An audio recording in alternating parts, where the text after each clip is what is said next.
All right, everybody, welcome to a special edition of Dids in the Dugout. We have a very special guest here for Egg Bowl week. The Rebels play a big game Thursday night at 6:30 in Sharpeville, Mississippi against the Mississippi State Bulldogs. And I thought, what better guest to bring in to tell you all about it than Bo Wallace, the man that has played in this rivalry three times. If For my money, he's probably the most hated Ole Miss player in this rivalry, right? I And I mean, love it.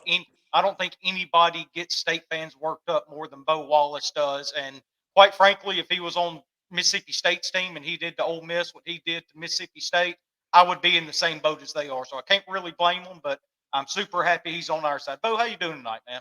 I'm doing well. They're very triggered by me. Yeah, yes, they are. They really hate some Bo Wallace, the original dirtbag quarterback of Ole Miss. That's right. I felt like Yeah, I got a couple of different nicknames. The OG dirtbag, the toxic yeah. team this week. So Hmm. Yeah, we're just adding them what to the list.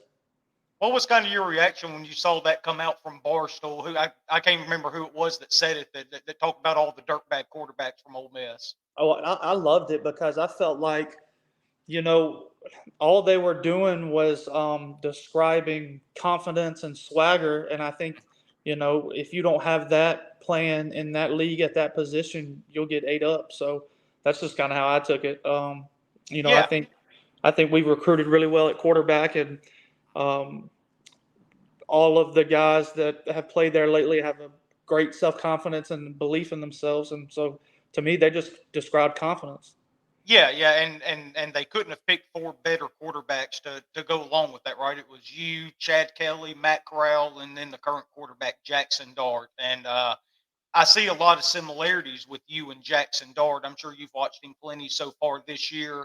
I mean, he's the gunslinger type guy back there, right? He just lets it rip, and he is far more athletic running the ball than you would give him credit for if you just saw him, out on the field, out on the street, something like that. I mean, you were a really good runner at your time at Ole Miss as well.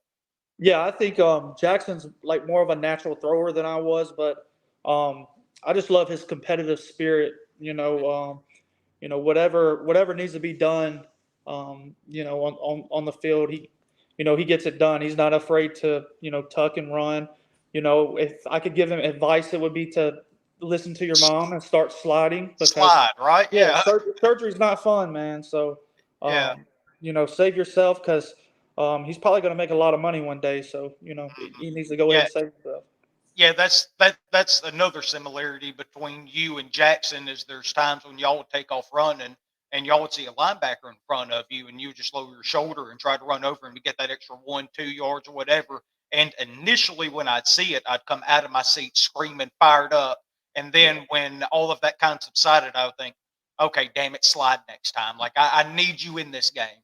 right. But I think at the same time, um, when your guys that you're playing with see that one of the toughest guys out there is the quarterback, it sets the Mhm. culture for the team. So I think it's really important to have a guy that will show his toughness at times. Yeah, yeah, and I think it's probably even more important in this day and age of college football, maybe even more so from when you played back in from 2012 to 2014 because of how much they protect the quarterback, right? That's the big emphasis has been for a long time now.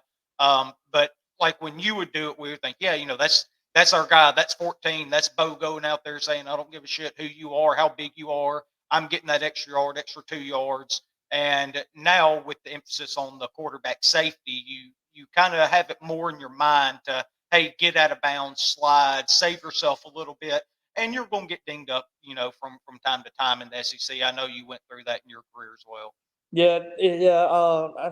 I guess right after I got done playing, they started changing the rules, and R- sometimes Real I wish shame, maybe wasn't they it? would have started that a couple years earlier. Yeah, yeah, yeah. You definitely took some shots at Ole Miss.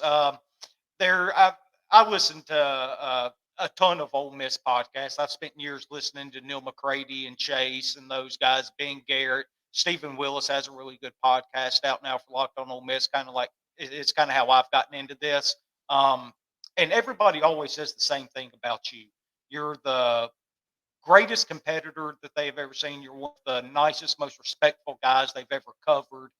and you're just tough as nails, man. And that's kind of refreshing in this day and age of college football. But also, it's that you were the most important recruit possibly in Ole Miss history, considering when you came into the program, where the program was at, and quite frankly, what you were able to do for us. You had an incredible career, and you really jump started things from the jump when you got into Oxford.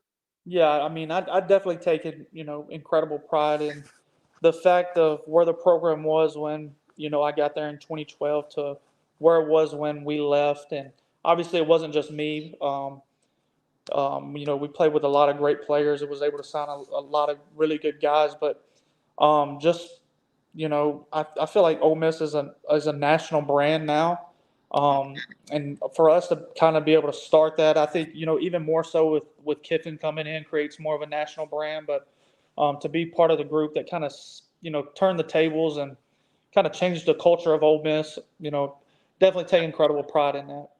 Yeah, so I'm gonna take you back to 2012 real quick.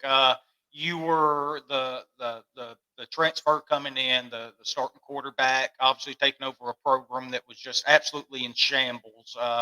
And you have a guy named Dante Moncrief out there at wide receiver, and y'all end up playing Mississippi State in the Egg Bowl in Oxford, Mississippi that first year y'all were on campus, and you turned into a world-renowned chef that night feeding Moncrief. The dude went absolutely off, and it's one of my favorite games that I've ever attended at Vaught Hemingway Stadium, that 2012 Egg Bowl.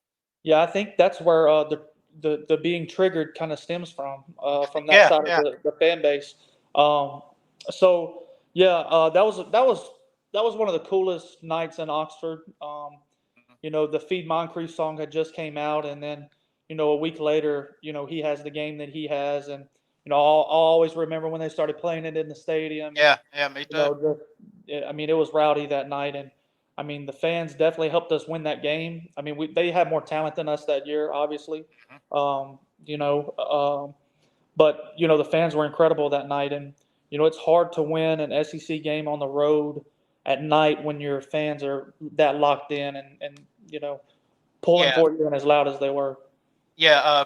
Kind of a funny story. I've got a buddy of mine that I've known since I was in middle school. So I mean, years and years and years. One of my best friends of all time, and he's a Mississippi State fan. Well, he obviously doesn't come to games with us. He wouldn't go to Egg Bowls with us, anything like that. But that 2012 year, just knew they were going to win. And I said, "Hey, Yeah, man, got a ticket for you. You can come sit with us if you want to." That's the only time he's ever taken me up in that offer because he yeah, got ragged to hell the entire damn night. yeah. I didn't. I always remember the pregame speech that Freeze gave in the locker Yeah, room yeah. that night. I had never seen a coach. We had recruits there that night, some important ones, Hmm. and his pregame speech was a recruiting pitch, and that was unbelievable. I was just like, wow, this dude is. He's Yeah, going. yeah. He's about to get some guys in. Yeah. I remember seeing that the next day or whenever it was when they finally put it out on social media and stuff like that. And quite frankly, it wasn't a doubt in my mind that Hugh Freeze was going to win big at Ole Miss. 'Cause he was recruiting at a really high level, and by the time you were a senior, you kind of saw those things bear out a little bit, right? Started getting a lot of talent by the time you got to that 2014 team, and Yeah, I think. we had another really good year then. Yeah, I think. You know, our style of play changed because I remember when we were 2012, 13, when we weren't as talented, we were a heavy tempo team because most Hmm. teams we were outmatched, and so that's kind of how we would get an advantage, if we could, was to try to tempo and play fast to where in Yeah. 14 we felt like we could match up with guys, to where we slowed everything down to where I could look at the picture and really know what's going on because, man for man, we were good enough to, compete with those guys. So Yeah. they did a wonderful job recruiting. Yeah, absolutely. And that 2013 season, I remember, if I'm not mistaken, it's the first game of the year. You can correct me if I'm wrong. Where Jeff Scott has that big run in Nashville against Vanderbilt, right? Vanderbilt, James Franklin was there. They kind of had things going a little bit, right? And Yeah, a really talented team there in Nashville. And the way the game plays out, and then you get down to that last drive, and Freeze calls the little outside run there with Jeff Scott, and Yep. the rest is history, as they say. Yeah, it was actually a power read, so I was reading the end, and I just thank God I didn't pull that ball because Yeah, it was probably a pull read, honestly, and yeah, I think we were down on timeout, so I thought Jeff could get to the sideline and save us a timeout, and then he took it 75. It was an yeah, incredible run. yeah. Cut that thing up, and that wasn't the only incredible run you witnessed in your career. Fast forward to 2014, you're in the Egg Bowl again in Oxford, and Jalen Walton just makes the absolute best juke cut move, whatever you want to call it, on Chris Jones there when he's going to the right, cuts back to the left, gets into the middle, and then cuts to the sideline there. Longest Yeah. play in Egg Bowl history, 91 yards to kind Yeah, of win the game for us there, seal the deal. yeah, probably. I'm just trying to think, but probably the most incredible run I saw from the quarterback vantage point that I was at. I mean, I can't say enough about Jalen Walton, man. That kid, he ran as hard as he could. I mean, there was runs in that game where we were setting the tone with Jalen, where he's pulling 4 or 5 guys down the field, and I mean he's 5'6", 160 pounds. Yeah. The way that the things he would do in pass protections and give his body up to give me time. I mean that guy, I love that kid, man. He'll be a guy. I mean, I'll appreciate him forever. Yeah, and obviously he had a really big play earlier in 2014 before that Egg Bowl, right? We get Alabama at home, game days there, all the hype. We're in the college football playoff rankings there at number 3 or 4, whatever it was at that point. And I wanted to ask you, what was it you saw from your vantage point as the quarterback when you hit him on the wheel route for the touchdown there to win the game? Like, did you know from the snap that he had him beat? So what I remember about that play is, I think we called a timeout, and we were in the huddle, and it was Coach Warner was up top, and Freeze, and we were all kind of, and Coach Luke, we were all kind of just bouncing ideas off of each other. What do we want to do? And then somebody, I don't know who it was, said, well, what about Rocket? We called it Rocket Special. And everybody, it was just kind of like, yeah, that's the one. Like Yeah. all of it just clicked.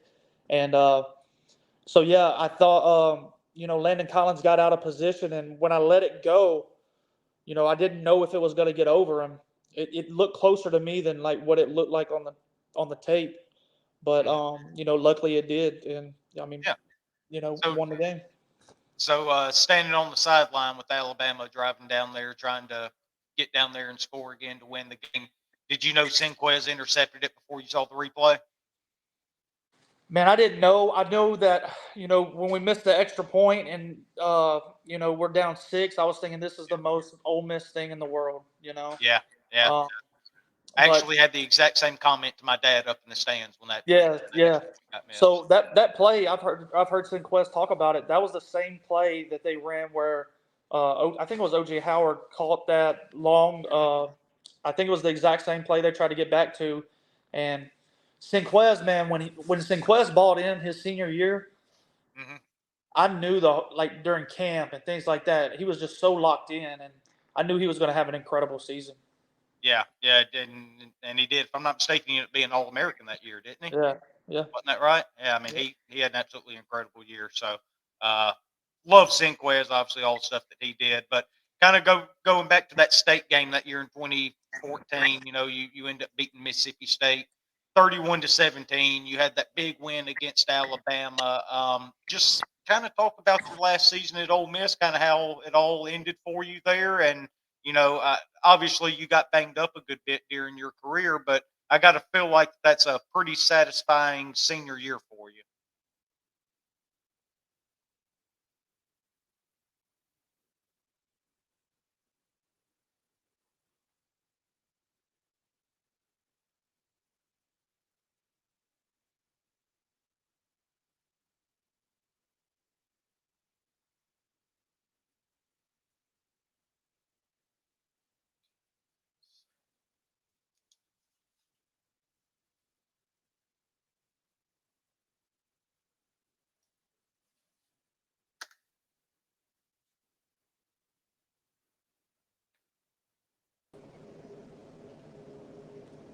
You got me?